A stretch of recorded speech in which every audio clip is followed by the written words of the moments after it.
Parce que là, vous êtes en train de le foutre, la honte sur le plateau. Méandre. J'ai envie de vous n'avez pas le monopole de la connaissance de la RDC. Trop fort. La RDC, c'est de prendre quand même un stylo. On va faire un exercice, un cas pratique.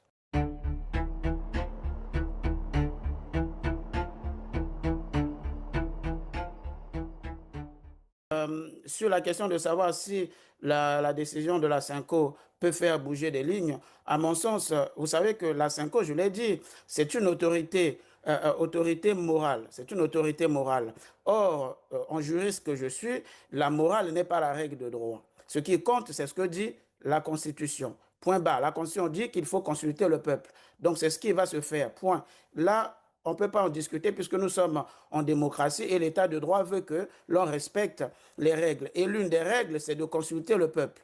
Voilà. J'aimerais réagir puisqu'on m'a apostrophé par M. Mbamou. Monsieur Mbamou, j'ai envie de vous dire tout simplement que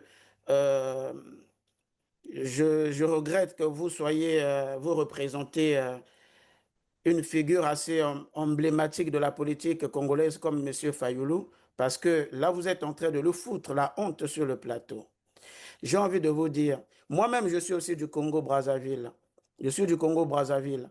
Messieurs, moi, j'ai publié, j'ai écrit, j'ai rédigé une thèse dont la grande partie a été consacrée à la RDC. Je ne sais pas si vous avez, ne serait-ce que publié déjà une tribune sur votre pays, la RDC. Et au vu de vos interventions, de vos anathèmes, cela révèle tout simplement l'inculture politique et juridique, voire même du fonctionnement institutionnel que vous incarnez par rapport à votre pays et que vous prétendez connaître toutes les méandres. Voyez, vous n'avez pas le monopole de la connaissance de la RDC. La RDC, ce n'est pas un pays qui est fermé que entre les Congolais. Non, tout le monde peut s'intéresser à ce pays, y mener des recherches et avoir une idée, une opinion très claire. Donc voilà, arrêtez votre provocation. Faisons un débat de haut niveau, un débat d'intellectuel, puisque bientôt vous allez encore nous qualifier de militants de l'UDPS. Là encore, j'ai toujours l'habitude de le dire que le bon sens vous a quitté.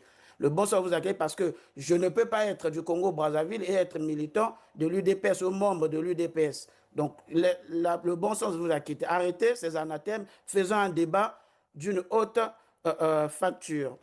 Alors, puisqu'il faut faire le débat d'une haute facture, Carlyle et notre frère qui représente l'envol a épinglé un point très important, où quasiment il a dit que il parlait de mécanisme démocratique, hein, de changement de constitution ou de république. Et parmi ces mécanismes, dans ce mécanisme, il met l'accent sur le référendum. Donc, notre ami, qui représente un parti de l'opposition, vient là de légaliser la démarche actuelle, vient de légaliser, de reconnaître que la démarche actuelle est légale. Ça, c'est le premier point. Mais j'aimerais que M. Mbamou et tous ceux qui contestent la démarche actuelle, là encore, je répète, vous m'excuserez si je vais trop fort, de prendre quand même un stylo. On va faire un exercice, un cas pratique, très simple. On va rappeler d'abord les faits. Les faits, c'est que vous vous opposez à l'organisation du référendum. C'est-à-dire qu'il n'y a pas de référendum sans l'Est, ce qui est légitime. Pas de référendum sans l'Est. Et puis, par ailleurs, vous appelez, donc le 12, vous appelez à la démission du président de la République. Posons-nous la question. Oh, le 8 juillet. Pardon, le 8 juillet. Vous appelez donc à la démission du président de la République. Posons-nous la question. Si le président démissionnait le 8 juillet, vous écoutez et il démissionnait. L'article 75 de votre Constitution, que vous prétendez connaître, dit quoi? Qu'en cas de vacance du pouvoir ou en cas de démission du pouvoir, c'est le président du Sénat qui assure l'intérim. Et le président du Sénat a 3 mois pour organiser les élections. Donc, si le président démissionne, le président du Sénat va occuper l'intérim et donc organisera les élections dans 3 mois. Très bien. Mais est-ce que pensez-vous que le président du Sénat pourra organiser les élections dans un délai de 3 mois tant que Goma, Bukavu et d'autres territoires à l'Est sont encore occupés? Où est l'intelligence dans ce que vous réclamez en fait? Moi, c'est ça la question que je me pose. Vous êtes conseillé par qui? Qui vous conseille véritablement? Qui vous conseille? Donc, vous voyez qu'on tombe dans le même résultat de ce que vous contestez. Vous refusez le référendum parce que l'Est ne va pas voter. Vous appelez à la démission. La démission aura pour conséquence la succession du président par le président du Sénat qui va organiser l'élection dans 3 mois. Mais est-ce qu'il aura la possibilité d'organiser l'élection dans 3 mois alors qu'à l'Est, les territoires sont occupés?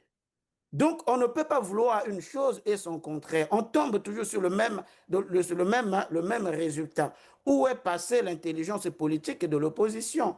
Je ne dis pas que les opposants sont idiots, c'est pas ce que je suis en train de dire.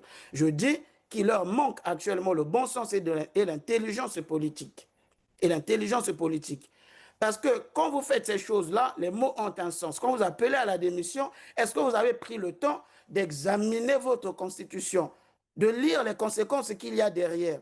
Non, vous ne l'avez pas fait. Pourquoi? Parce que vous êtes focalisé uniquement, vous faites la politique de la rage, la politique de la haine, en fait, envers le régime Merci. actuel, tout simplement. Je m'arrête Merci, là. maître. Merci, maître. Radar 243.